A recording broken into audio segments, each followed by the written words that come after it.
The Queen's pastry chef reveals secret recipe behind the mince pies served at Buckingham Palace, including a filling that's made months in advance. With Christmas around the corner, people across the country are tucking into their mince pies, including the Queen, it would seem. Buckingham Palace's top pastry chef has now revealed the secret recipe behind the baked treat enjoyed by the royal family and their guests. Royal chef Catherine Cuthbertson explained how their mincemeat, which includes golden sultanas, currants and russet apples, is made months in advance. Along with a traditional recipe, a smaller version is topped with flaked almonds for texture, while another is made out of puff pastry. Catherine revealed how they make over 1,200 mince pies for each Christmas reception at Buckingham Palace. She said, "It's probably thousands each, but as long as you are organized, it's doable." Sharing her top tips for making mince pies, Catherine stressed the importance of having plenty of time, along with cold hands.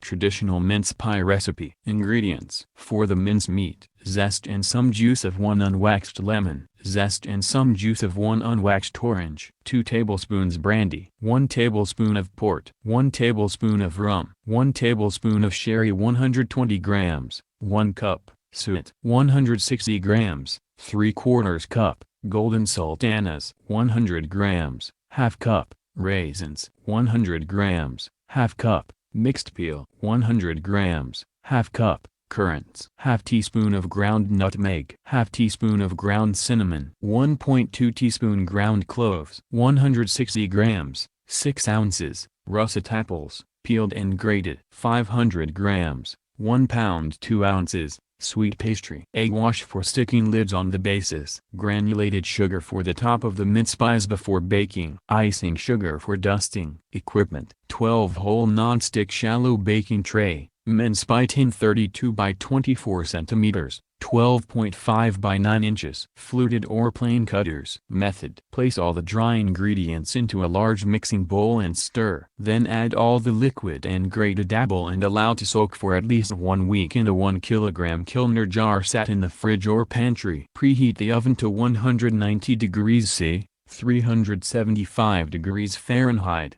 Gas mark 5. Roll the sweet pastry into a sheet approximately 2 to 3 millimeters thick, place on a tray, and allow to rest in the fridge. Once rested, cut tops and bottoms for your mince pies using fluted or plain cutters, selecting sizes to fit your tin. Place the pie bases into the tin and prick them with a small knife or fork to prevent the pastry from rising during the baking. Spoon a teaspoon of the homemade mincemeat into the base and egg wash the edge of the pastry to enable the lids to stick. Place the mince pies in the fridge to rest for another 30 minutes, then add a pastry top to each, egg washing it and pricking a small hole in the top to allow the steam to escape. Sprinkle with granulated sugar. Place the baking tray on the middle shelf of the preheated oven and bake the pies for about 15 minutes, or until the pastry turns golden and the mincemeat starts to boil slightly. Remove from the oven and allow to cool slightly before taking the pies out of their tin. Sprinkle the mince pies with icing sugar and serve immediately. To add a festive feel, the mince pie tops could be shaped with a star cutter or perhaps a holly-shaped cutter. Other festive treats served up at royal receptions include gingerbread men,